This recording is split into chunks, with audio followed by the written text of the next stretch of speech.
tell me, you have written a book about Fauci. And the most, you say, the most powerful man. I can barely read the cover from here. I'm sorry. The most powerful and dangerous bureaucrat in American history. That's quite a statement. 14, 15 months ago, Glenn, we didn't know who Anthony Fauci was. Yeah. And in that short amount of time, he has, without a single vote cast, even by mail, not a single vote cast, has rearranged the lives of every American family, every American business, every American school, every American church. Need I go on to the point, can we actually step outside our homes and breathe free air? That is now a current debate. Now, if that's not the most powerful and dangerous bureaucrat in American history, then by golly, I don't want to know who is. Well, according to the CDC and Joe Biden, if we let our guard down now, we'll see the virus get worse, not better. And I know that Texas let its guard down about 20 days ago, and we're still declining in hospitalizations and infections. This book is a reference guide, Glenn. It has more references and footnotes than pages. And a lot of it is how often and frequently these people have been wrong. Anthony Fauci told Kristi Noem she was going to have 10,000 people in the hospital. She never had more than 600. The last time we heard this emotional lament from our new CDC director, it was her unveiling a map of where it is safe to go to school and for the kids to do extracurricular activities. And Glenn, International Falls, Minnesota was the only place in the dead of freaking winter, Glenn, was the only place safe for kids to be fully back in-person learning with extracurricular activities. I mean, that's just obviously defies any form of common sense. On and on and on it goes. They have lied repeatedly, gaslighted us repeatedly. The previous CDC director told us that a useless face diaper from China would protect him from COVID-19 even more than the vaccines. We might as well go outside and rain dance, moon dance. This is flat earth voodoo. It has to stop. And that's why for this book, we bypass the normal publishing process of hardcovers and distribution that takes 6 months. We got to get this in as many people's hands as we can right now. We went right to paperback, but that means we can only sell it at Amazon. That's the only place on earth we could get an audience of this size, this many books. And so that's where you have to get it, unfortunately, but it's got all the information we need to take this to our legislatures, our governors, our city councils, our boards of health, and end this farce once and for all. You call it the Faucian bargain. That's the name of the book. And I love the title, actually, for all of its meaning. Tell me what you're going to find in this book. I'm an average citizen.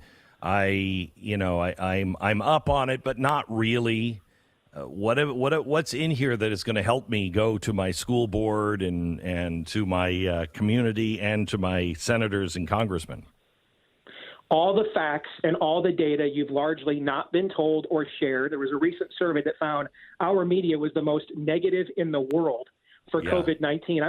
I woke up this morning and I had a UK physician who has written a book and has 60,000 Twitter followers come at me. First thing I see this morning is he comes at me for fake news.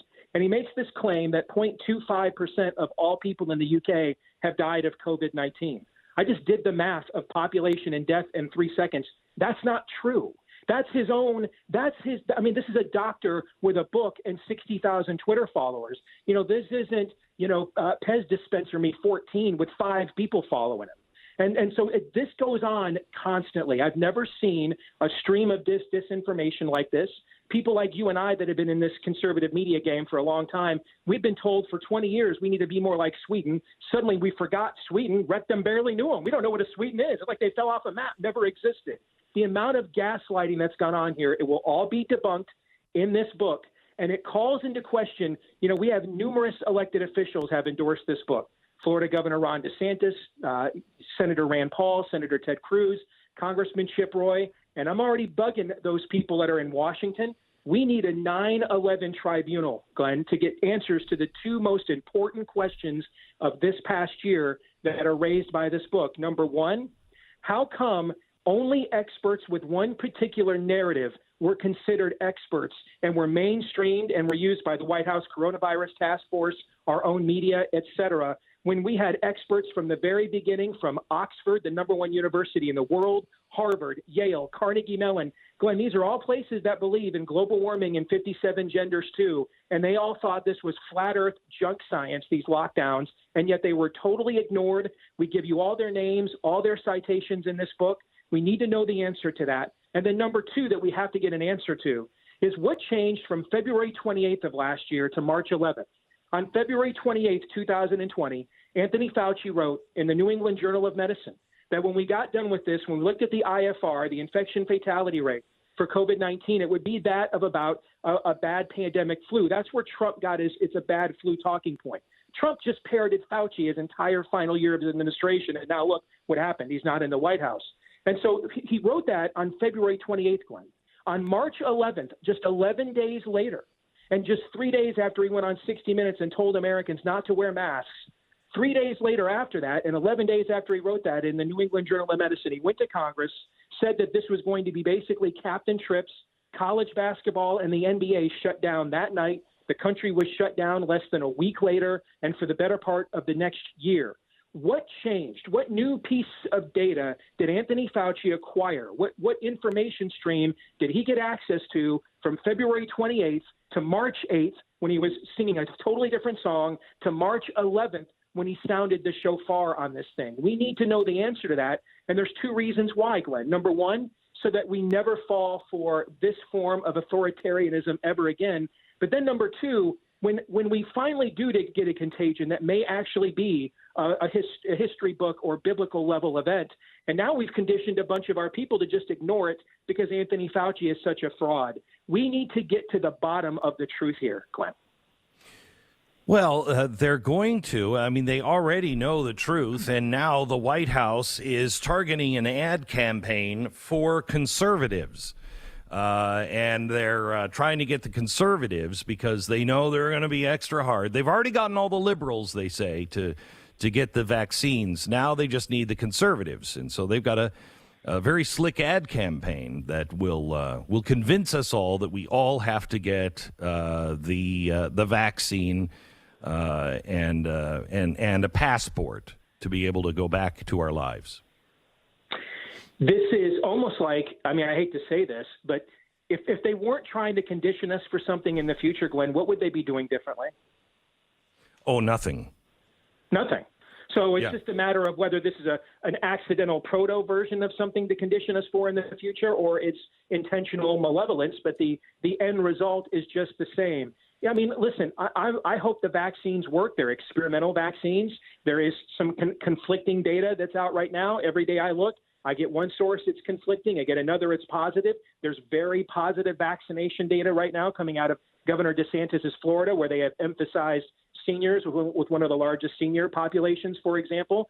So what I would tell my audience, and, you know, I told my audience from the very beginning, vitamin D, vitamin C, work out, get outside, get in the sun. If you've got elderly, if anybody has a sniffle or a cold, you know, social distance unless you test negative. I mean, we haven't just put our heads in the sand on our show about this whatsoever, but we've actually followed established science like Rand Paul was grilling Anthony Fauci with about a week ago in the Senate. When it comes to this vaccine, what I've urged my audience is, unless you're in a high-risk group or you're elderly, first of all, why are you getting in the way of somebody in the high-risk group anyway? That's kind of selfish. Let them go first. And then secondly, just observe the real-time data.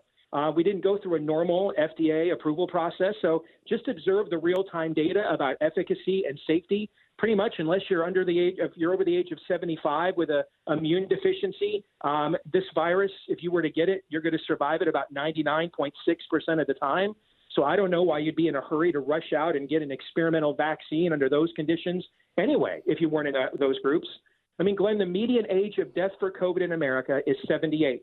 That's the average lifespan in America. Let me read something that a blue check mark wrote yesterday. Vaccine passports are a good idea. Among other things, it will single out the still large contingent of people who refuse vaccines, who will be foreclosed from doing a lot of things their peers can do. It will help break the resistance down. Your thoughts on that? My thoughts are the Fifth and 14th amendments to the Constitution have a few things to say about singling people out, creating different classifications of people. No person shall be denied life, liberty, or property without due process of law. That's the Fifth Amendment. The 14th Amendment, the equal protection under the law clause. What's happening here is these people are using this to show you what their true malevolent intentions are. If you're pro-vaccination, and you're reasonable, this is the worst messaging you could possibly ask for. You're basically begging people who have already seen their livelihoods taken away. I said a pastor from my church just texted me. Their kid in the public school was just told to start bringing a second mask because they sweat too much during recess, so they need a backup. Gosh. And I'm like, why don't they just have them do rain dances? Just might as well do moon dances for the second recess. It'll be just as effective. And so these people are tyrants, authoritarians. They cannot wait to impose on you. And that's another reason why we had to get this book out in as many people's hands as possible. I think a lot of people, I would urge, I've never done this before. I mean, by going straight to paperback, I'm going to make a lot less money on this because it's the information that's important. Buy extra copies.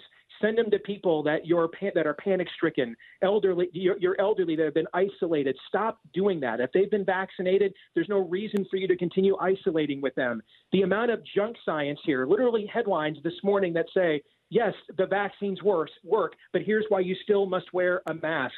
This is absolute authoritarian garbage, with one exception, Glenn. There is one exception here that doesn't make this all flat earth voodoo. Would you like to know what it is?